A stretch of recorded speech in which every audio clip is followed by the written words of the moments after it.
भजो गिरिधर गोविंद गोपाला।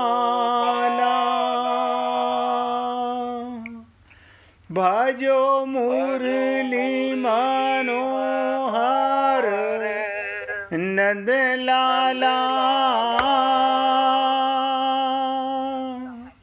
भजो मुरली मनोहर नंद लाला।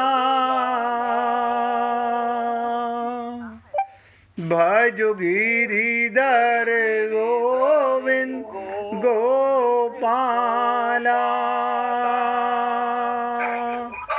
भजो गिरिधर गोविंद गोपाला। भजो मुरली मनोहर नंद लाला। भजो मुरली मनोहर नंद लाला। भजो गिरिधर गोविंद गोपाला। भजो गिरिधर गोविंद गोपाला। बोलिए वृंदावन बिहारी लाल की जय। जय जय श्री राधे। जय जय श्री राधे। सभी भक्तों से निवेदन, बहुत एकाग्रचित होकर सत्संग के प्रत्येक शब्द को पूरी एकाग्रता के साथ हृदयंगम करें। रोज आपके साथ यही चर्चा की जाती है। सत्संग शुरू करने से पहले, गीता पर चर्चा शुरू करने से पहले आप सब लोगों का ध्यान इस ओर खींचना चाहूँगा। अब बहुत ध्यान से सुनिएगा। दो दीवारों के बीच का जीवन, यही आप और हम लोगों का जीवन है। दो दीवारों के बीच में। ये दीवारें कौन सी हैं? एक जन्म की दीवार और एक मृत्यु की दीवार।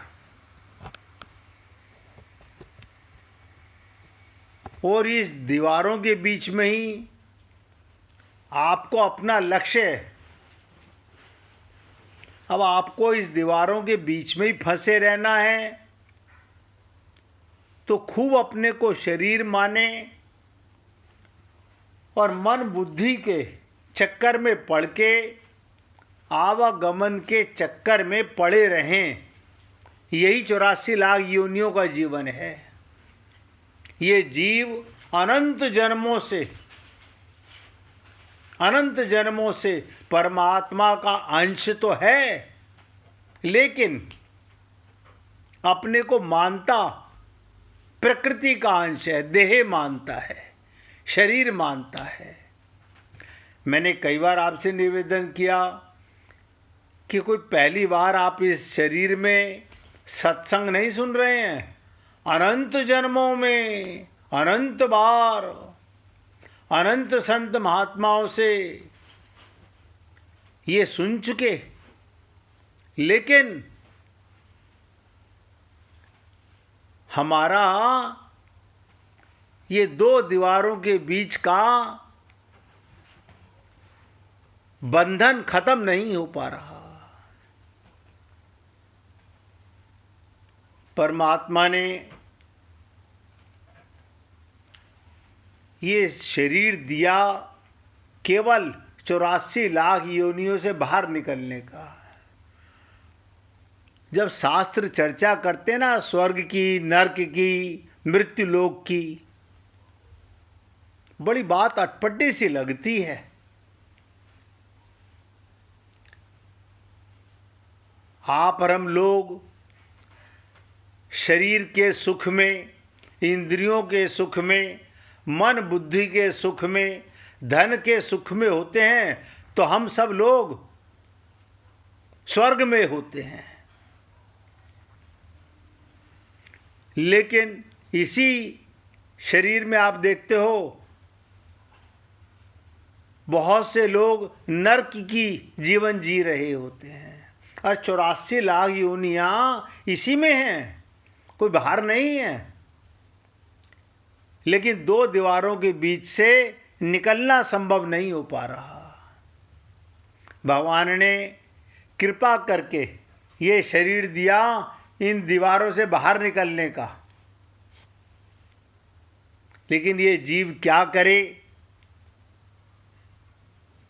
परमात्मा का अंश होने के बाद भी, परमात्मा से भी शरीर का सुख, मन बुद्धि, धन का सुख, स्वर्ग का सुख, यही तो सुख है जिसमें आप और हम लोग लिप्त हैं। और इसी के लिए आप और हम सब लोग सारा जीवन प्रयत्न करते रहते हैं। कोई इन दो दीवारों के पार जाना ही नहीं चाहता। अब आप सोचिए, पैदा होते ही आप और हम लोग थे, बच्चे थे, भूख लगी रो दिए, प्यास लगी रो दिए, पोटी आई रो दिए, बस एक रोना आता था, बाकी सब काम माँ करे। लेकिन जैसे जैसे हमने अपने बचपन में मैं का ज्ञान किया, हम विद्या की तरफ, शिक्षा की तरफ बढ़ने लगे और 20 साल की उम्र तक, आजकल तो 25 साल की उम्र तक शिक्षा ग्रहण करके कहीं ना कहीं नौकरी ज्वाइन कर ली और उसके बाद 10 साल तक विवाह 90% सबका हो जाता है। बस समझ लीजिए यहीं से माया का खेला शुरू हो चुका। जहां हुआ विवाह, पूरी तरह ये जीव जकड़ जाता है और जब तक 60 वर्ष का होता है, खूब मंदिरों में, तीर्थों में, संत महात्माओं के पास मांगने एक ही चीज चाहता है कि मुझे शरीर का और परिवार का सुख मिले। हमारे ऊपर बहुत बड़ी जिम्मेदारियां आ जाती हैं। कल मैं सोच रहा था कि परमात्मा कहते हैं मैंने तुम्हें स्वतंत्र योनि दी है, हम परतंत्र हो जाते हैं सब। आपको नहीं पता परिवार का कितना दबाव होता है। अरे बाबा, परिवार का दबाव नहीं होता, तुम्हारे ऊपर ममता मोह आसक्ति का दबाव होता है। जबकि सब जानते हैं कि ये जीवन परमात्मा की कृपा से सांसों से चल रहा है, धन से नहीं चल रहा, आपके ज्ञान से नहीं चल रहा, आपकी बुद्धि से नहीं चल रहा। लेकिन बुद्धि में बातें बैठती नहीं और हम इन दो दीवारों से पार निकल नहीं पाते। अच्छा, विचित्रता क्या है कि परमात्मा अदृश्य हो जाते हैं, रहते सदा साथ हैं। ये भी मैंने कई बार आपसे चर्चा की।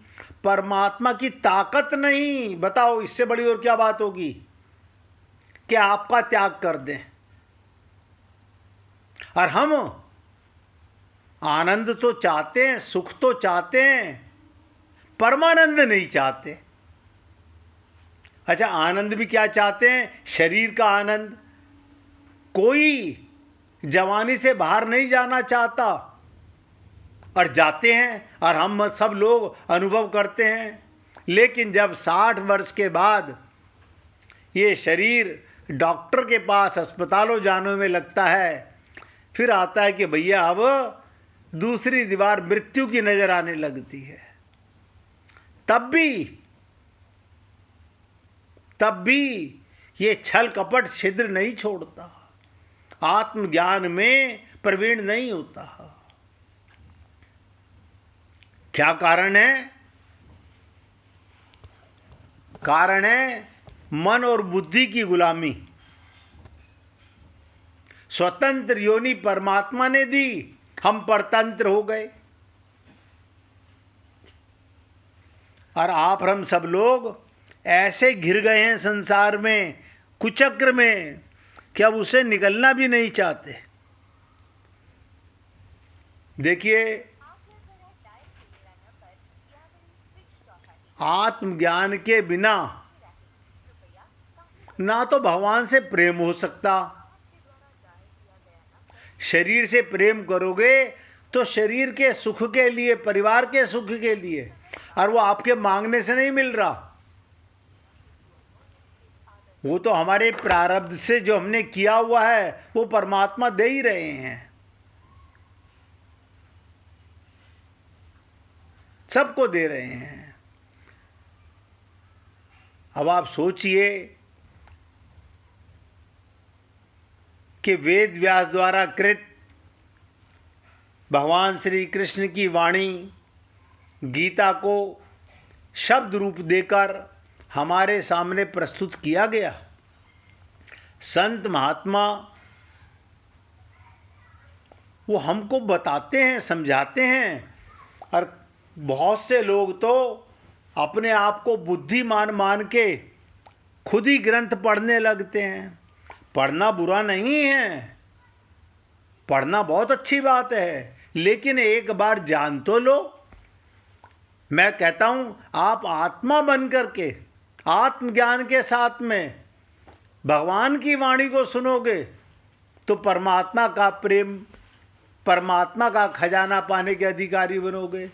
शरीर मान के आप वेदों को पढ़ो, गीता को पढ़ो, भागवत को पढ़ो, रामायण को पढ़ो, नतीजा ठन ठन गोपाल निकलने वाला है। और हमने 7 दिन पहले देखा, आज 9वां दिन है, 8 दिन हो गए हैं आपके साथ चर्चा चलते हुए, और ईश्वर ने चाहा तो कल से आपके साथ गीता के प्रथम अध्याय का प्रथम श्लोक से चर्चा शुरू करेंगे। और मैंने आपसे कल भी निवेदन किया, आज फिर निवेदन कर रहा हूं, अगर आप आत्मा बन करके परमात्मा के शब्दों को हृदयंगम करेंगे, हृदय को पात्र बनाएंगे। मन बुद्धि को पात्र नहीं बनाना, मन माया का, बुद्धि माया की, हृदय को पात्र बनाएंगे। और मैंने कल भी कहा था, हृदय के अंदर अभिलाषा हो, प्यास हो, तो भगवत प्राप्ति कभी कठिन नहीं है।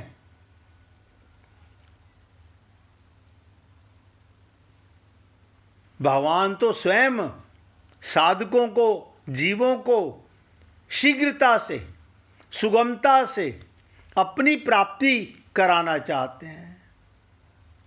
हमें पता ही नहीं आनंद और परमानंद में क्या अंतर है। इंद्रियों का आनंद,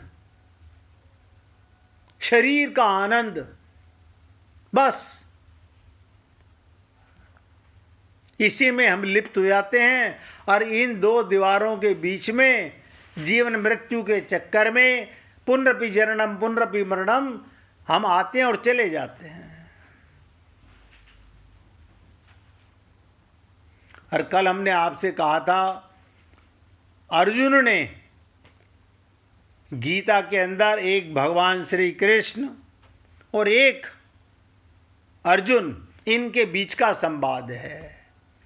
और अर्जुन ने युद्ध की परिस्थिति प्राप्त होने के समय अपने कल्याण का उपाय पूछा। यानी इसी जीवन में, ये आपका और हमारा जीवन जो है युद्ध ही है, हम समझ नहीं रहे। आपको अपने विचारों से युद्ध करना है, अपनी इच्छाओं से युद्ध करना है।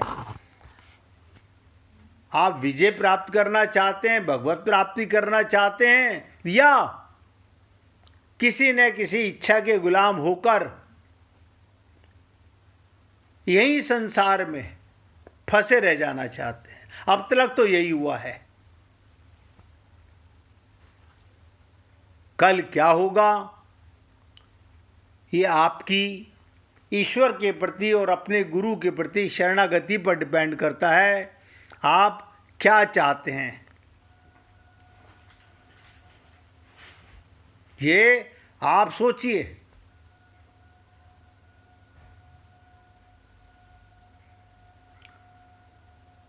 अर्जुन का मोह नाश हुआ।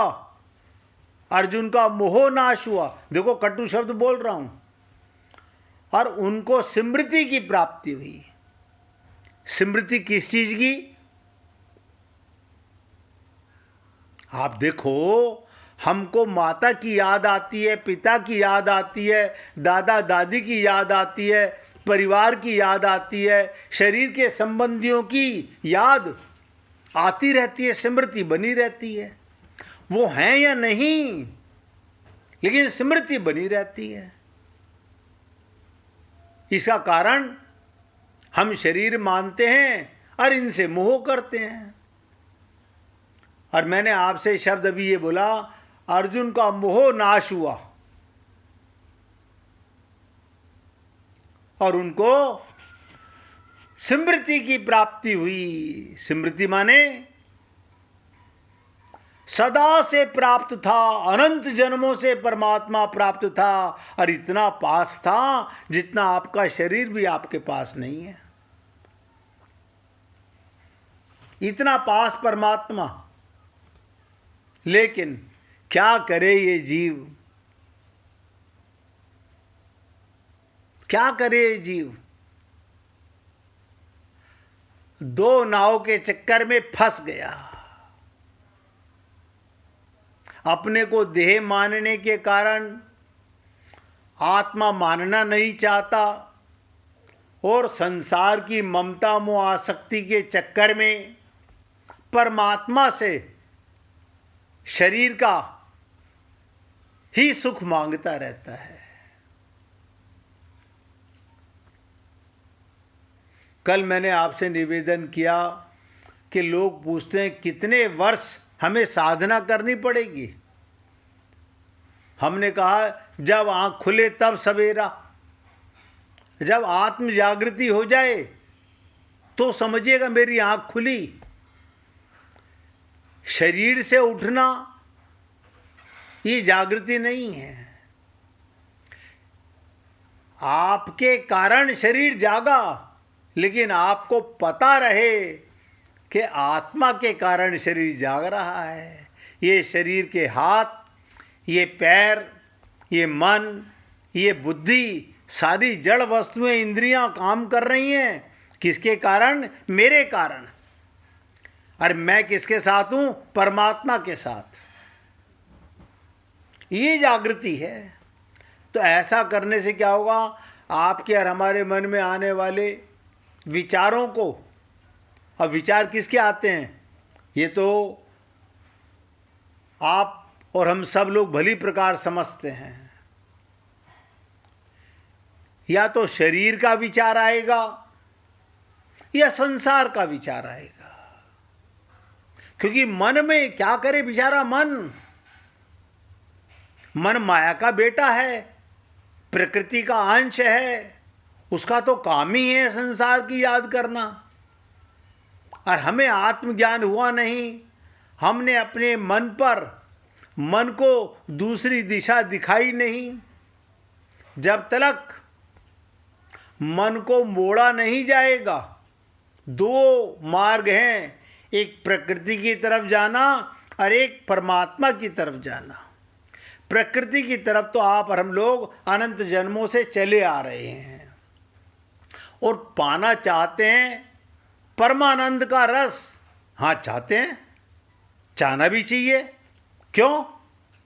क्योंकि प्रत्येक अंश अपने अंशी को चाहता है, लेकिन संकल्प नहीं करता। माया का आनंद छोड़ना नहीं चाहता। हजारों बार सुना कि राम मरे तो मैं मरूं, फिर भी हम मरना नहीं चाहते। अरे बाबा, इसका मतलब ना तो तुम्हें वेदों पे विश्वास है, ना गीता पर विश्वास, ना भागवत पर विश्वास, ना रामायण पर विश्वास, ना संत महात्मा पर विश्वास। शरीर को कोई बचा नहीं सकता और आप कभी मर नहीं सकते। लेकिन हम नहीं, ऐसा है ना, हमारे को बस परमात्मा मिल जाए, हमारे को दिव्य शरीर पहले मिल जाए, फिर ये हम छोड़ देंगे।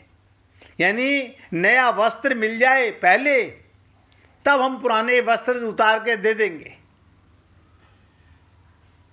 इसी ठगाई में जीवन गुजरते चले गए और ये जीवन भी जा रहा है। कल आपसे कहा, किसी कमरे में हजारों वर्ष का अंधेरा हो, एक दिया सलाई जलाते ही वो नष्ट हो जाता है। ऐसे ही बिल्कुल इसके किसलिए बताया गया था, ऐसे ही जड़ वस्तुओं के साथ, जड़ शरीर के साथ कितना पुराना अनंत जन्मों का संबंध हो, अनंत जन्मों का। जबकि हमें पिछले जन्म का पता नहीं, हम शेर थे, चूहे थे, हाथी थे, घोड़े थे, हमें क्या पता हम इस देश में थे, किस देश में थे, हमें नहीं पता। लेकिन अब जहां हैं, इस संबंध को पक्का संबंध मान के, कितना पुराना संबंध क्यों ना हो, परमात्मा प्राप्ति की उत्कृष्ट अभिलाषा होते ही मिट जाता है। दीपक प्रकाश, ध्यान दीजिएगा, एक दीपक से हजारों दीपक प्रकाशित हो जाते हैं। तो कई बार सोचा जाता है, क्या वो प्रकाश का दीपक जो जला हुआ है वो अपना प्रकाश दे देता है, उसका प्रकाश खत्म हो जाता है? नहीं। मैं अगर अपना धन 100 रुपये मेरे पास हैं, मैं आपको 50 रुपये दूं तो मेरे पास कितने रह जाएंगे? 50 रुपये। आप सोचो।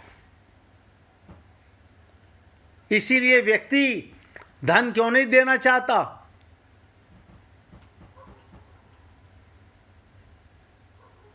लेकिन ये आत्म प्रकाश संत महात्मा हमको देते हैं तो उनका खत्म हो जाता है, उनका खत्म नहीं होता। वो जाग गए, हमें जगाना चाहते हैं। और मैंने कहा, कितने वर्षों का अंधेरा जैसे एक दिया सलाई जलाते ही नष्ट हो जाता है, ऐसे ही शरीर के साथ, संसार के साथ कितना ही पुराना संबंध अनंत जन्मों का क्यों ना हो, परमात्मा प्राप्ति की इच्छा से, भगवान ने ये बड़ी विचित्र बात कही, मेरी इच्छा। हम क्या कहते हैं, नहीं, ये डिसाइड करना पड़ेगा कि परमात्मा पहले मिलें, संसार बाद में छोड़ें। तो परमात्मा तो आपको मिला हुआ है, ये विश्वास नहीं है। देखो, मेरी जेब में पैसा है, ये विश्वास है। परम धन मेरे साथ है, परमात्मा मेरे साथ है, इसका मुझे शंका रहती है कि कहते तो हैं संत महात्मा। मैं आपको प्रमाण बताता हूं। जब हम खाली गुब्बारे में हवा भरी जाती है और हवा निकल जाती है, हवा भरी जाती है और हवा निकल जाती है, क्या मतलब? पैदा होते ही भगवान ने अपने सांसों की हवा भर दी और हम खूब संसार में उस हवा के गुब्बारे बनकर विचरण कर रहे हैं। लेकिन ना अपना पता, ना अपने का पता। जिस दिन वो सांस छूट जाते हैं, गुब्बारा पिचक जाता है, उसे हम कहते हैं मृत्यु हो गई। अब हर सांस में अनहद बाजत बांसुरी, आत्मा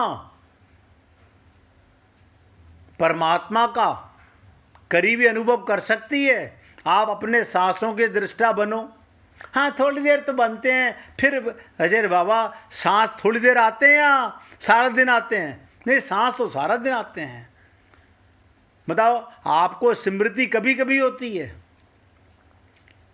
ये सारा दिन क्यों नहीं होती? बिना सांसों के आप रहते हो तो मैं समझ मानता हूं।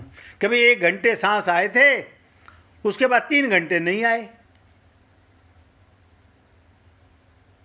जो चीज 24 घंटे आपके साथ अविरल धारा व्रत बहती रहती है, उसको आप कैसे भूल जाते हो? यानी परमात्मा 24 घंटे साथ होता है, लेकिन उसकी याद जरूरत के लिए आती है। और परमात्मा की प्राप्ति की अभिलाषा, इच्छा, उत्कंठा, जिज्ञासा, लालसा, प्यास, इसलिए तीव्र प्यास होने वाली समाधि से भी ऊंची चीज है। समाधि से भी ऊंची चीज है प्यास होना। ऊंची से ऊंची निर्विकल्प समाधि हो, उससे भी नीचे गिरा जा सकता है। समाधि का भी आरंभ और अंत होता है। जब तक आरंभ और अंत होता है, तब तक जड़ता के साथ संबंध है। मैं 3 घंटे पहले ध्यान में बैठा था। कौन बैठा था? मैं माने कौन? शरीर। 3 घंटे बाद उठा हूं। किससे उठे हो? शरीर से। तो जड़ता का संबंध तो बना रहा।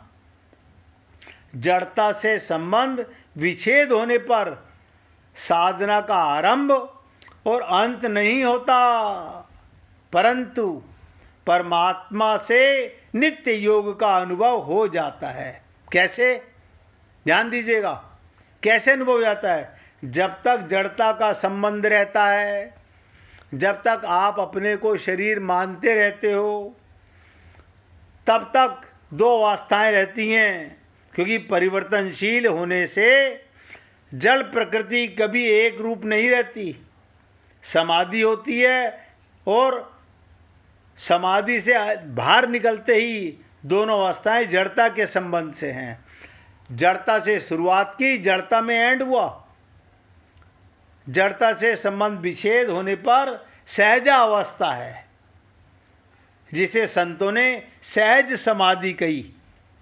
जैसे आप और हम लोग भगवान का ध्यान आंखें बंद करके लगाते हैं, लेकिन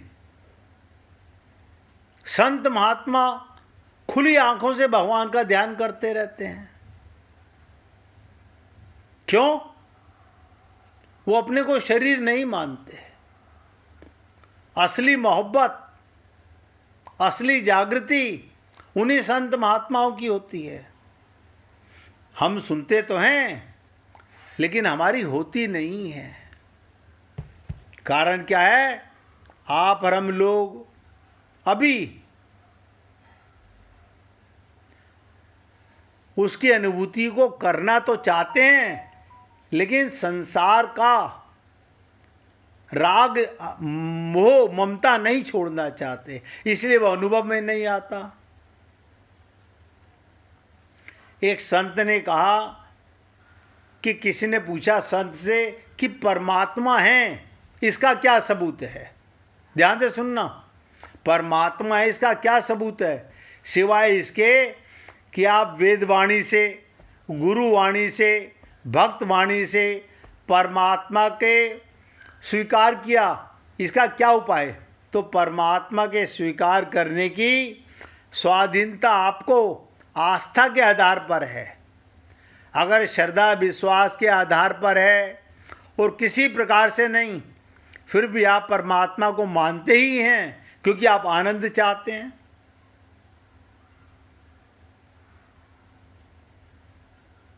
अब एक बात और बहुत जरूरी, ध्यान से सुनिएगा। मान लीजिए आप परमात्मा को नहीं मानना चाहते, तो भी आपको परमात्मा मिलेगा।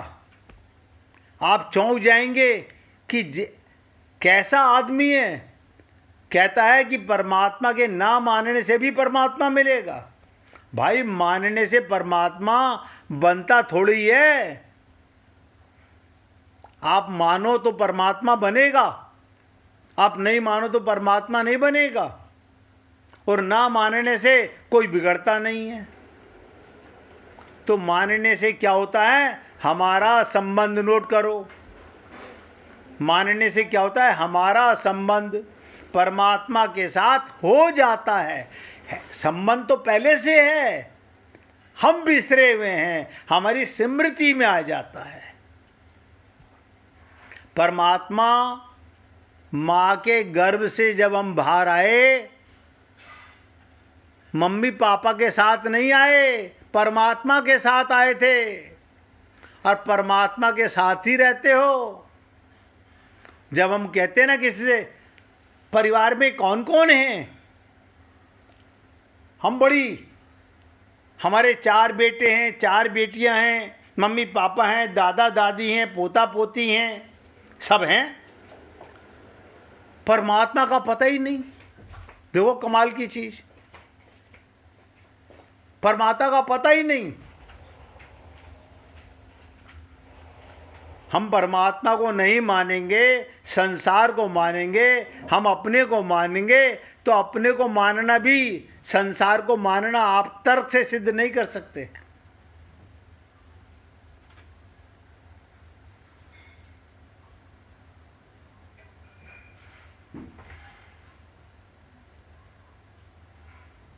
इसलिए 1 मिनट पहले कीर्तन करो, उसके बाद इसकी डिटेल में आपको थोड़ी सी और ब्रीफ करना चाहूँगा। हरे कृष्ण